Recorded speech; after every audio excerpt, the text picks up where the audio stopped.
Hi everybody. I will be presenting on the ending of ceremony. So just as a recap, I think it's important to point out who Benoit is and why he is very important to the story.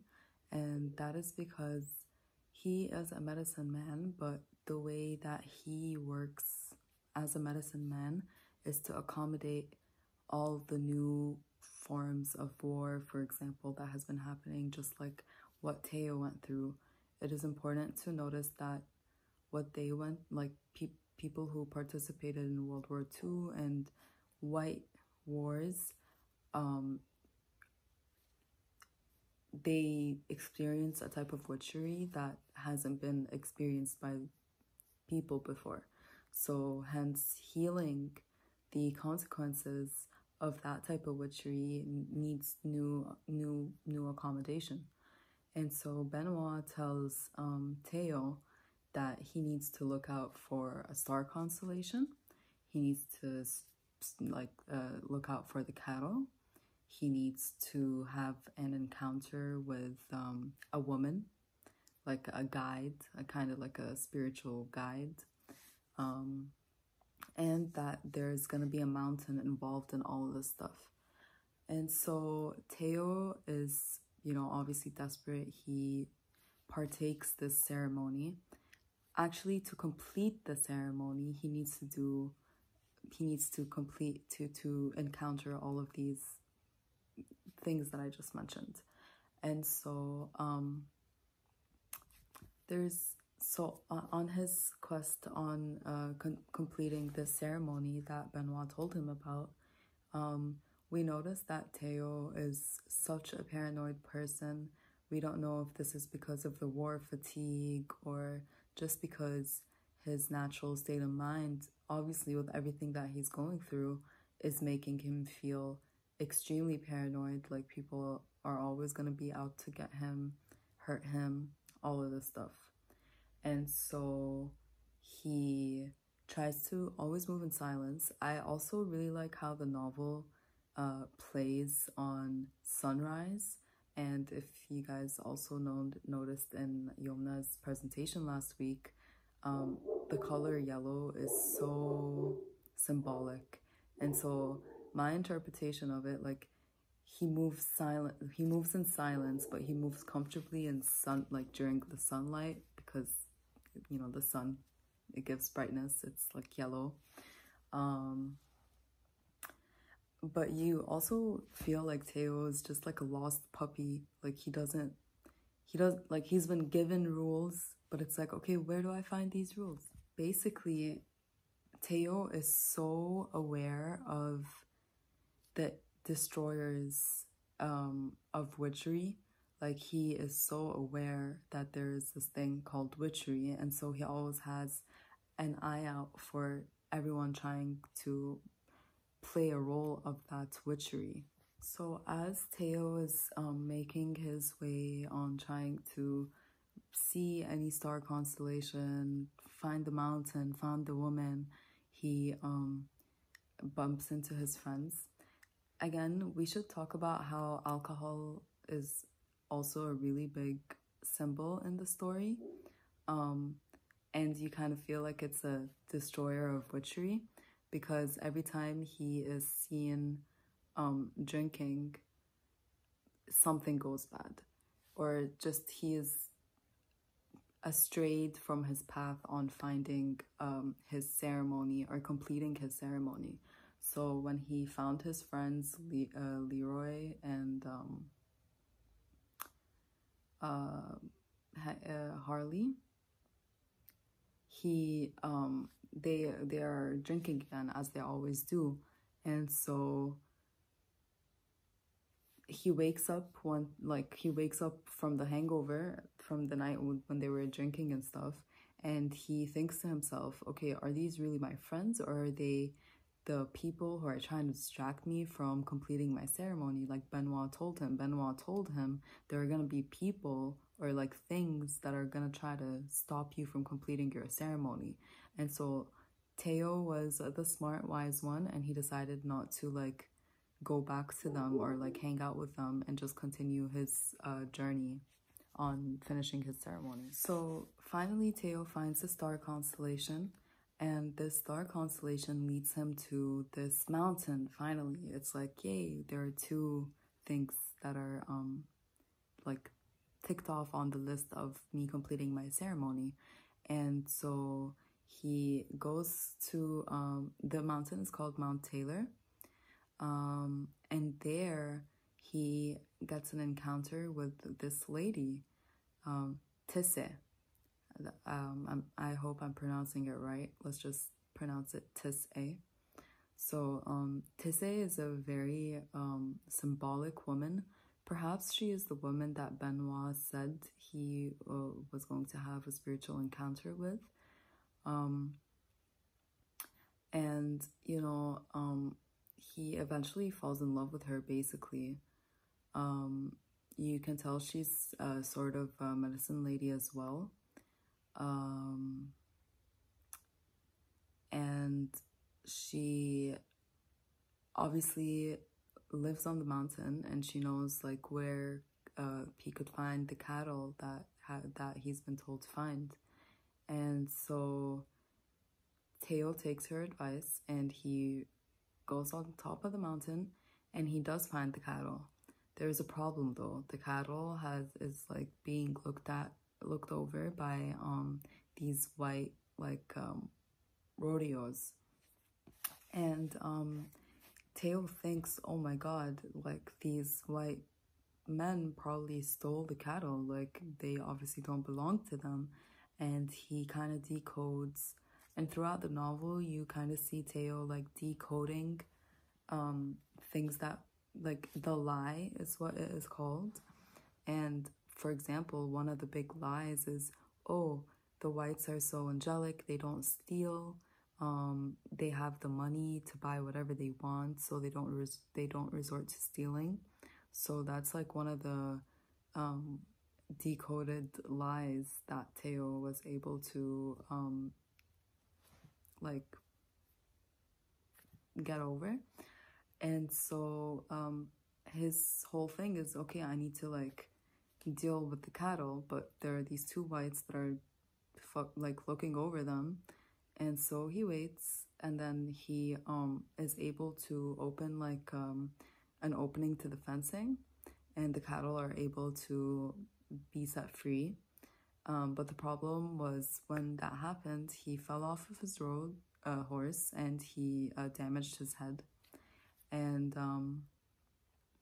when that happened, there were two whites on like white cowboys, or like just kind of like patrol officers, and they were very ready to arrest Teo. However, there are mountain lions that were so drawn to their attentions that they decided to completely leave Teo and go on a hunting spree for these mountain lions by following their tracks. And I think, me personally, this is another like recurrent theme that we've encountered during our readings, which is the whites like to mess around with the animals. They like to mess around with nature, and that is like a way that they've been portrayed in our novels. So I think that's something to keep in mind. So luckily, it's like, apparently it's snowing. I don't know how it's snowing, but it is. And Teo uses this to his advantage because he hides in like the snowfall. And he also thinks to himself, okay, great that it's snowing because it's going to hide the tracks of the mountain lions. And I think this is also a really nice point to conclude that the natives, they really care about the animals and nature, and even when they think they should be thinking extremely selfishly, they still don't. They think about, wow, okay, there's a way for nature to have a role in saving the animals as well. So I thought that was really cool. So luckily, after Teo lays low for a bit, he reaches down the mountain, because this all happened on top of the mountain, and Tissé is there, and she took care of the cattle as they freed them, like as they were able to free themselves with the help of Teo. And like apparently Tessé is also so powerful and magical that she has control over the weather somehow. So I guess she was the one who made it rain. Not rain, sorry, snow. And that's like, okay, another sign that Tessé is like probably the woman that Benoit was talking about, and that she is really, really being his saving, like, guardian angel. Teo is clearly like head over heels over Tessé. At a point, Teo was trying to, he finds Tessé next to a spring that he often goes to, and they made love, and she again uses this time to kind of like give him enlightenment, and we are now able to also discover that she is also a sort of medicine lady, and she taught Teo how to find like healing powers through the earth itself and the nature, or like plants in particular. And just as we feel like everything is settling down for Teo, he's like finding the light at the end of the tunnel for, after all his hardships, his ceremony should be coming to an end. His aunt's husband, Robert, comes and warns him about how Emo is spreading all these rumors about him being crazy, and that he needs to be taken back to the hospital with the help of the police and the help of the doctors. And so Teo's like, okay, I need to again go on a hunt, or like go on a hunt of freeing myself from all these crazy people. And so he does that. And so Teo believes that he needs to escape town by running away. And when he does that, he notices the car of his friend Leroy. And Teo, again, he's put in a position where he wants to believe that these people are his friends, but he concludes that they most probably aren't. And so he puts 1 and 2 together, and he concludes that they're probably trying to find Teo so they can hand him back to Emo and the authorities, so that he can be labeled as a crazy person and be put in a hospital. And so to come and hide again, Teo finds himself hiding in a uranium mine, and I think again this is a very symbolic thing, because it gives us a background on the history of, how war basically started, and kind of like the relationship between how witchery or Western ideas messed around with or interfered with like the peacefulness of the people. I'm sure there's more looking into that. I'm sure there would be articles too, if you're, yeah. And so when he is hiding in the uranium mine, he again sees the truck, and there's one thing different this time, which is that Emo is with them, and his cousin Pinky is with him, and Leroy is there, and they are trying to basically, because they know that Teo is probably hiding somewhere around here, and so they try to antagonize Teo and scare him by, threatening him, like, out loud. They basically start torturing Harley, and Harley is also apparently half white. Emo says things like, just really bad slurs like, oh, this is what we do to half-whites and stuff like that. So basically what they do is that they create a fire and they like throw Harley in the fire. Teo wants to help, and he wants to very, very, very, very much kill Emo. But he knows that if he does this, then technically Witchery and Emo and the police and the whites will be victorious, because like he wasn't able really to complete his ceremony, kind of, even though he did. But allowing Witchery to win is by him being labeled as crazy and doing the things that he shouldn't do. So he continues to lay low. Obviously, Emo was this crazy guy. And after this happens, okay, so we also need to keep in mind that Emo was trying to basically torture Harley and kill him, which he did, for letting Teo escape the first time. I guess like all along, Emo was just trying to have Teo come back so that he can put him in the hospital, and for him being the crazy person that he's spreading rumors about him being a crazy person. Like he wants his point being proven. And so Teo, like the wise one he is, he really wants to kill Emo for how he's torturing Carly, for him basically representing Witchery in the story.